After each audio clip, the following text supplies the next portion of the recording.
Hi YouTube, welcome to another edition of Horror Hands, and for this video I'm going to go through all the Blu-rays and DVDs that I picked up in the month of December. I hope everybody had a great Christmas. Thank you for all the Christmas messages on this channel, I really appreciate it. And just want to give a quick shout out to my mum and dad because some of these movies they actually bought me for Christmas. So thank you very much, mum and dad, you guys are awesome. So, get straight to it. The first movie that I got from Scream Factory is After Midnight. Haven't had a chance to watch this one yet, but I'm looking forward to doing so. It's an 80s anthology film, and I usually dig those kind of films, so I'm hoping this one will be a good one. I'll probably give this one a watch in the next couple of days. That's that one. Okay. Next up from Keno Lover is The Ape. This is just a little film from 1940, black and white. A big circus ape escapes from its cage and kills a couple of people, and it's linked to Boris Karloff. He's doing some experiments to try and cure paralysis, but to be honest, I watched it a couple of nights ago and I've already forgotten it. It wasn't a bad film, just one that doesn't remain in the memory for very long. But I like these old vintage horror films. They do have a charm about them. So happy to add this one to the collection. That's The Ape. Okay, next up from Olive Films is The Believers. Not watched this one yet. This is one that I've heard about quite a few times over the years, but never got around to checking it out. And it sounds like an intriguing one. It's like a religious type horror, I think, involving a voodoo cult or something like that. So yeah, it certainly sounds interesting. Hopefully it'll be a decent film. It's got a good cast to it. So yeah, as usual guys, if you've seen any of these movies, please let me know what you think. It's always nice to hear your opinions. Okay, next up is a low budget movie called Blood Scarab. Very cheesy, but I did have a good time watching this. It's about this this woman. She's like a vampire, a bit like the Camilla type vampire that bathes in blood to keep her youthful looks, and she is like trying to advance her vampire powers. She wants to like go out in sunlight and things like that, and to do that she like consults this Egyptian goddess that controls this mummy. There's quite a few things going on in this film, and yeah, there's somebody trying to stop her. It's, like I say, very cheesy, very low budget, but I had fun with it. It kind of feels like a daytime made-for-TV movie, but it does have a fair bit of blood and nudity in it, so it does kind of deliver in those areas. So yeah, not one that really takes seriously, but it's a fun watch. Although not a film that I hear about hardly at all, actually. So yeah. Okay, next up is an old artisan DVD, and it's Bloody Murder. I've been very intrigued by this film for years. Not been one that I've kind of come across, but did manage to pick it up this month. Not all that great, to be honest. It's a very dull film, and to say it's called Bloody Murder, there's hardly any blood in it at all. But it's very, very similar to Friday the 13th. If they'd have done a Friday the 13th sequel in the late 90s, this would have been the result. But like I say, with not enough sort of blood and slashing for my liking, it's definitely like a PG version of Friday the 13th. So a little bit disappointing, but always trying to be positive. I am glad to finally get this and add it to the collection, because it's a film that I've been, like I say, intrigued about for many years. So nice to finally check out Bloody Murder. And then I was lucky enough to also find a copy of Bloody Murder 2. And this one I enjoyed much more than the first one. I thought this was the better film. It starts out in kind of the same way, but they throw in a lot more blood and killings in this one. So out of the two, I thought that Bloody Murder 2 was the better film. Okay, next up is a Shudder original. and it's Boar. Not had time to watch this one yet, but I'm hoping this one will be good. I usually really like Shudder movies, and I've not seen them do like a creature feature type film yet, so really interested to see what they're going to do with this one, and hopefully it'll be good. Hopefully it won't be boring, if you will. Pardon the terrible humour. Okay, next up from Severin is Cruel Jaws. I'm not going to talk about this one too much because I've just recorded a review for this movie, so that's going to be my next video that I upload after this one. But yeah, an absolutely shameful rip-off of Jaws, but a film that is way more entertaining than it should be. So yeah, if you're interested in this, check out my review in the next video. Okay, next up from Code Red is Cut and Run. So this was a really fun, like, action jungle horror movie, directed by Ruggero Deodato, who of course did Cannibal Holocaust, and this is about some journalists. They go to the jungle and there's like a criminal gang that operates in there, and they come under attack from them, and there's a load of people being killed by machetes and jungle traps and that kind of thing. You can kind of see a little bit of Cannibal Holocaust thrown in there because it is like a lot of jungle violence and that, but it's kind of geared up in more of an action horror type of format. But like I say, I had a lot of fun watching this movie. It's got some great gore in it, and yeah, not really a dull moment in it. So yeah, I definitely had fun watching this. In terms of like exploitation type movies, it's definitely one of the better ones that I've seen. So yeah, really enjoyed Cut and Run.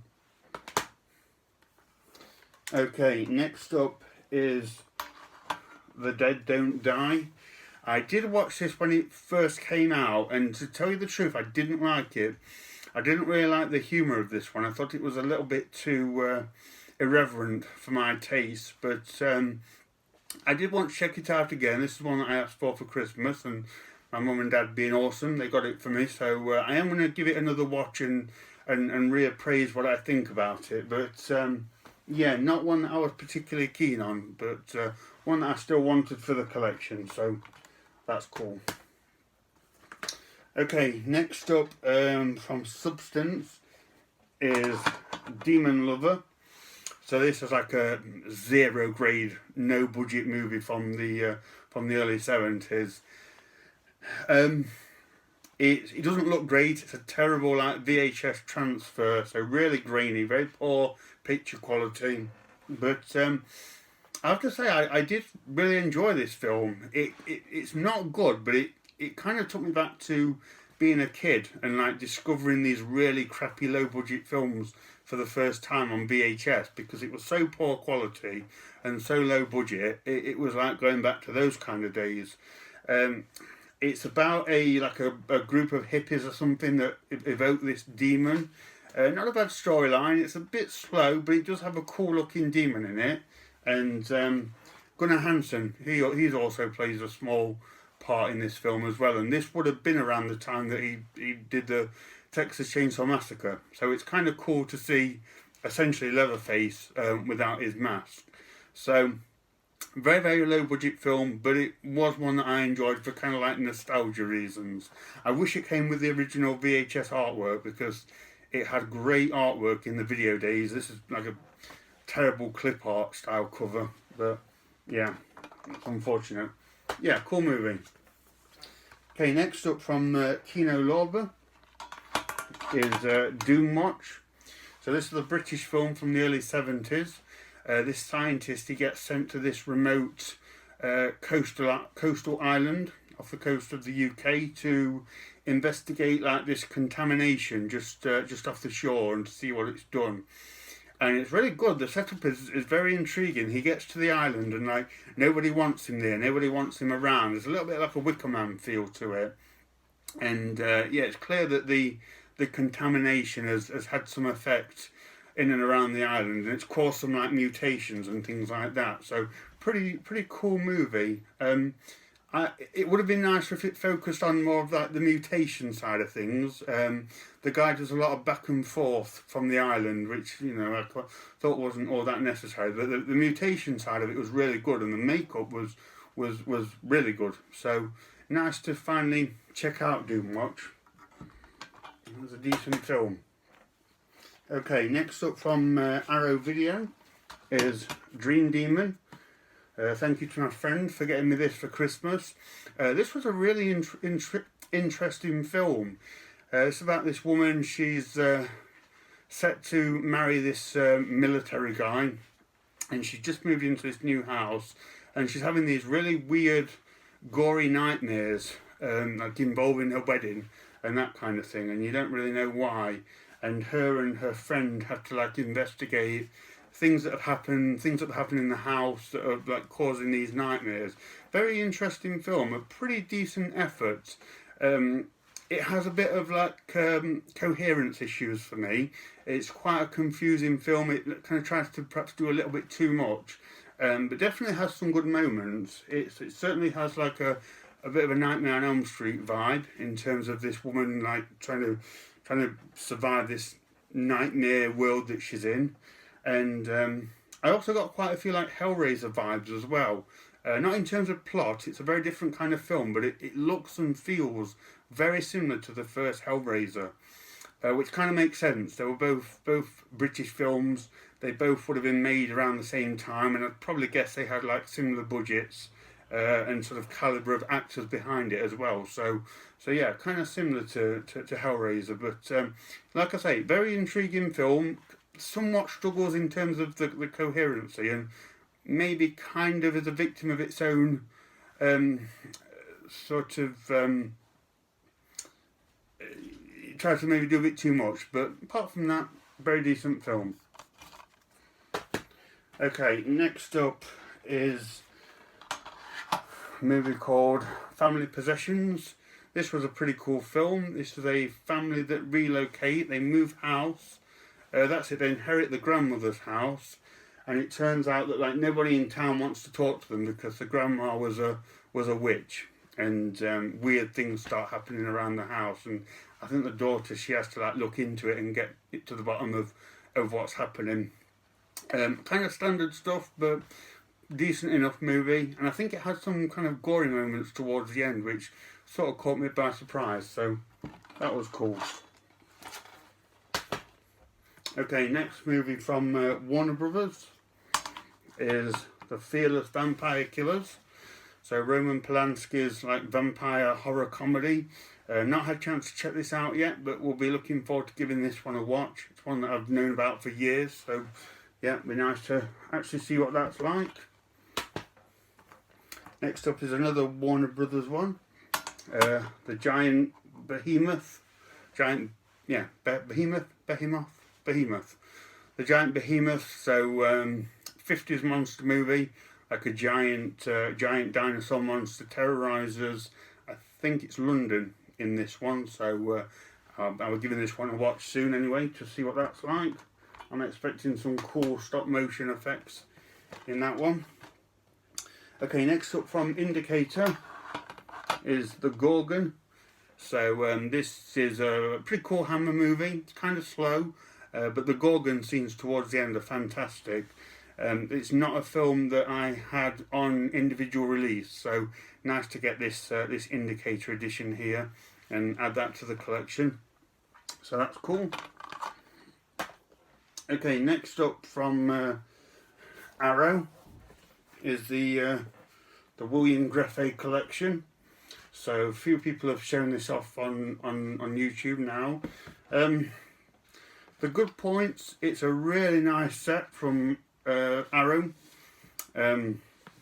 Really nice sort of box. You get the individual Amaray cases and a hardback book. So really nice presentation from Arrow Video as usual. Have to be honest, the movies are pretty terrible. They weren't my cup of tea. You get Sting of Death, Death Curse of Tartu, The Hook Generation, The Psychedelic Priest, The Naked Zoo, Mako, Jaws of Death, that's one I really wanted to see, and Whiskey Mountain. and then there's a documentary called They Came from the Swamp. Mako Jaws of Death was probably my favourite, but it wasn't that great itself. So this has gone up in price very quickly. So if you're looking to splash out and get this set, it's a very nice set, but just, in my opinion, the movies are really not that good. Very, very kind of low budget, trashy kind of movies, but not in a good way. But nice set from Arrow. Okay, next up from Tartan Asia Extreme is the Heirloom. This was a pretty good ghost story. This guy inherits this giant house, and there's something up in the attic it's haunted, and it's linked to these, I think it's these children that died or something in the house years ago. I watched this one right at the beginning of the month, so it's I don't remember it as well, but I do remember it being a good film, very effective kind of ghost story. Okay, next up from Indicator is I Monster. So this was a first time watch for me, never seen this before. Not one of Amicus's best films, but still a pretty decent movie. It's basically Dr. Jekyll and Mr. Hyde. Christopher Lee is a doctor experimenting with some serum, and it changes him from a mild-mannered doctor to this Mr. Hyde type character. Interesting performance for Christopher Lee. He sort of plays the straight-faced doctor, which I can buy into, but when he starts being like the kind of weird, over-the-top Mr. Hyde, that was a strange performance from him. And like I say, not one of the best Amicus movies, but I still enjoyed it. So nice to finally check that one out. Okay, next up from Scream Factory is Monster on the Campus, another sort of 1950s style monster movie. Haven't watched it yet, but I'm looking forward to checking this one out. Looks like some some cool monster effects in this one. Okay, next up from Retro Media is Octoman, a movie that I've wanted to see for years, but it's always eluded me. I finally managed to find a copy of it and watched it the other day. I can't bring myself to say it's a good film, but I really, really enjoyed it. It's like trashy rubber monster action at its best. These people, they study in by this river or something, and they get attacked by Octoman, which is essentially a guy in a big rubber costume swinging his octopus arms around and trying to grab people and things like that. It's so stupid. But if you like me and you like trashy rubber monster movies, this is like awesome. It's a wonderful film. So yeah, nice to finally check that one out, and have to say I did have fun with it. But it's the kind of movie, if I showed it my dad, he'd be like, this is terrible, why have you shown me this? So next up from Keno Lover is The Pit. Haven't had a chance to watch this yet. It's been one that I've been curious about for a while. I've heard it's very, very strange. I've heard it's a weird one, so we'll have to see. I'll give it a watch in the next few days. Okay, next up from Indicator is Road Games. Very nice edition of Road Games from them. Yeah, nice edition, but I have to say I was quite disappointed with the movie. I thought it was quite dull, and yeah, didn't really sort of find it all that entertaining. It also commits one of the cardinal sins for me. I hate it when characters talk to themselves, and they don't do it in a believable way. They just talk to themselves in order to kind of develop the plot or set the scene, rather than let the audience sort of work out what's going on. And yeah, Stacey Keach in this, he's a truck driver, is constantly talking to himself, and that kind of put me off. So yeah, not a movie that I liked, unfortunately, and not one that I would personally recommend. But I know a lot of people do like this movie, so that's cool. Okay, next up from Magnet is The Sacrament. This looks like an interesting film. I think this is another like religious type horror movie. Not got around to watching it yet. Doesn't seem very Christmassy. Not that any of these movies do, but yeah, I'll give this one a watch in the next few days. Okay, next up from Scream Factory is Scars of Dracula. Very happy to finally add this to the collection. This was one of the first Hammer Horror Dracula films that I ever saw, and that was like when I was a kid, maybe an early teenager, and I've never watched it since. So yeah, I watched this again the other night for the first time in years, and had a lot of fun watching it. It's a pretty cool Dracula movie, so yeah, that's awesome. Okay, next up from Troma is Slimed. So this is like a really low budget, very silly, sort of farcical movie set in this woodland, and this camp ranger and a Bible salesman. They discover like this strange slime in the forest, and they have to discover what's behind it. But it's so silly. It's, you know, typical Troma kind of stuff. Only an hour long. Saying that, things don't really start happening until about 40 minutes into it, so you do have to contend with that. But not too bad. I usually find these Troma movies have something in it to keep me entertained, and it's nice to see that they're still churning out movies. So that's cool. Okay, next up is Stan Helsing. So a scary movie type spoof horror film. In some places this is actually called Scary Movie 5. So very silly, very juvenile, even for scary movie standards. But it did make me laugh in a few places. I watched it with a friend of mine, and he was laughing out loud, so he enjoyed it at least. I can't help but think that I would have enjoyed it more if I was like 13. It's definitely aimed at that kind of sort of age range humour, but it did have a few things to make me laugh, so that's cool. Okay, next up from Keno Lover is Twice Told Tales, another anthology film, this one with Vincent Price.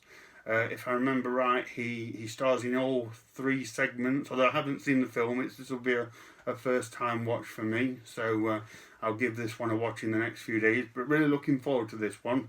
I love Vincent Price, I love anthologies, so yeah, hoping this one will be a good one.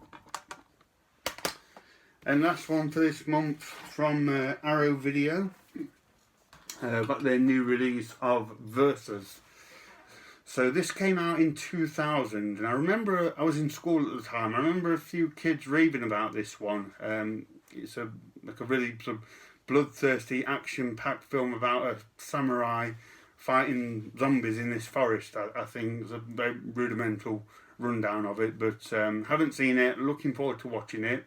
This Arrow version comes with 2 cuts of the film as well. You get the standard version and then an extended version, so that's pretty cool. So yeah, looking forward to checking that out. So that's everything I got, guys. Thank you very much for watching this video, and as always, please let me know what you think of these movies. Thank you very much for watching, and stay tuned for more videos.